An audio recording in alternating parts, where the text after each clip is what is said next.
ยายพองบ่อยากเว้าบ่อยากจมให้ผู้ใดดอกค่ะ โดยเฉพาะอย่างยิ่งพี่น้องเฮาเนาะบ่อยากเว้าให้ไผแต่ก็บางเทื่อก็อดบ่ได้เว้าให้ผู้อื่นดอกค่ะบ่แม่นเว้าให้พี่น้องเฮาหรอก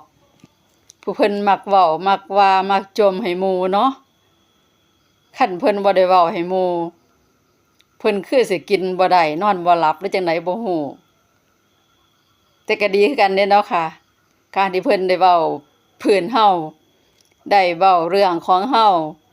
แล้วเพิ่นกินแซ่บนอนหลับถือว่าเฮาก็ได้บุญคือกันอย่าไปถือสาเพิ่นเด้อค่ะถ้าหักว่าเฮาถูกผู้ใดเว้าพื้นถูกผู้ใดมานินทาลับหลังเฮาก็จงให้อภัยเพิ่นให้เพิ่นมีความสุขในการเว้าซะเฮาจะได้มีบุญนะคะอย่าสิไปโต้ตอบอย่าสิไปเถียงเพิ่นก็ยังบอกว่าอย่าสิต่อความยาวอย่าสิสาวความยืดอิหยังที่พอจะอภัยให้กันได้ก็อภัยให้ไปถ้าเพิ่นเว้าแล้วเฮาบ่โต้ตอบ